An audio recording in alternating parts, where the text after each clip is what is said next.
Assalamualaikum warahmatullahi wabarakatuh. Video kali ini saya akan membahas lagi tentang update berita terbaru tentang fatwa MUI Jawa Timur yang menetapkan paylater ini sebagai aplikasi atau mungkin sebagai cara pinjaman online yang haram, teman-teman. Jadi di sini ada berita dari suarasurabaya.net ya, teman-teman. Ini merupakan radio lumayan besar juga, sangat besar yang ada di Surabaya, dan dia mempunyai media tulis seperti ini, dan beliau menghubungi Ketua MUI Jawa Timur yaitu Ma'ruf Kozim ya, teman-teman. Jadi dihubungi di tanggal 31 Juli kemarin tahun 2022, dan di sini beliau menjelaskan lagi ya, teman-teman, utang piutang di dalam Islam itu prinsipnya tolong menolong. Dengan memberi pinjaman uang dengan tidak memberatkan, tapi di ekonomi modern ini utang piutang unsurnya bukan lagi tolong menolong tapi hasilnya dari memungut pinjaman. Jadi memang konsepnya itu memang di bisnis ya, teman-teman. Jadi meminjamkan uang dengan berharap keuntungan dari bunga dan denda jika memang ada yang terlambat. Atau jangankan telat, tidak telat pun bunganya cukup besar. Dan ini menjadi bisnis yang bagus buat para aplikasi pinjaman online tersebut. Tapi kenyataannya, apakah pinjaman online ini atau paylater ini banyak lebih bermanfaatnya dibandingkan permasalahan yang ditimbulkan di masyarakat, teman-teman? Beliau Bapak Ma'ruf menjelaskan bahwa fatwa haram dikeluarkan agar masyarakat tidak konsumtif dan mudah mengutang. Padahal makin sulit membayar pinjaman, makin tinggi juga resiko yang ditanggungnya. Sudah berutang kemudian dibebankan dengan riba 2% ditambah lagi denda kalau telat membayar.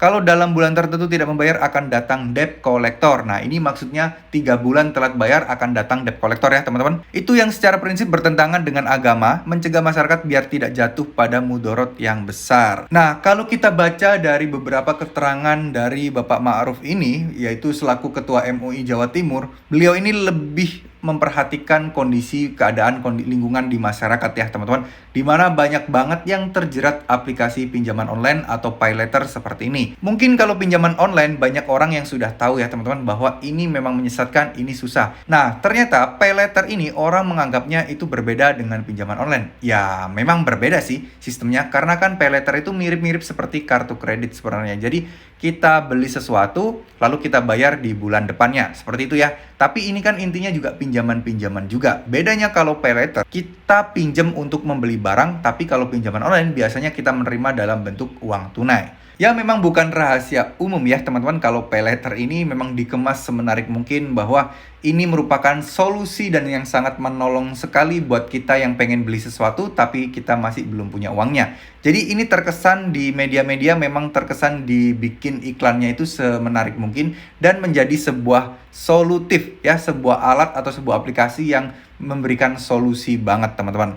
Tapi pada kenyataannya orang melupakan bahwa itu ada bunganya, dan jika telat bayar pasti akan banyak resiko-resiko berat yang menanti di depannya. Nggak usah jauh-jauh lah, aku laku Kredivo 2 itu debt kolektornya sudah tersebar hampir di seluruh Indonesia. Belum lagi Home Credit juga menyusul ini, teman-teman. Banyak banget DC-DC baru yang direkrut oleh Home Credit untuk menagih-nagih para orang-orang yang menunggak bayar di aplikasi paylater mereka. Jadi mungkin lebih diedukatif lagi ya, teman-teman, tentang paylater itu sebenarnya apa sih dan resikonya apa. Karena yang dipromosikan itu adalah hal-hal yang berupa konsumtif aja. Jadi yang namanya manusia ya, mungkin ada beberapa orang yang paham tentang finansial, tapi ya menurut saya pribadi masih banyak yang belum paham tentang finansial, sehingga mereka tidak bisa mengontrol gaya hidup konsumtif mereka yang menyebabkan tidak berimbangnya antara pemasukan dan pengeluaran, teman-teman.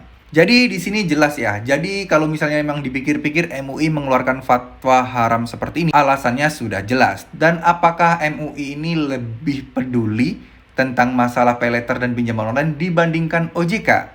Ya, kita nggak tahu lah ya. Yang pasti OJK dan MUI adalah dua lembaga yang berbeda, yang masing-masing mungkin saling tidak berkaitan dan biasanya saling bekerja sama di bidang ekonomi syariah. Seperti itu ya, teman-teman. Tapi untuk masalah paylater ini, saya rasa MUI juga agak sulit ya untuk mengintervensi OJK untuk menutup paylater. Menurut saya pribadi sangat kecil kemungkinan. Kenapa? Ya karena itu tadi, mereka tidak berhubungan. Ya, MUI hanya menganjurkan dan menyarankan masyarakat dan menetapkan bahwa paylater haram, dan berbeda tugasnya dengan OJK yang melihat ini secara hukum masih legal dan tidak memperhatikan unsur haram atau halalnya. Nah, di luar itu kita sebagai orang awam tidak mengetahui ya, kita mungkin hanya harus mengikuti aja anjuran-anjuran yang memang alasannya masuk akal seperti ini, teman-teman.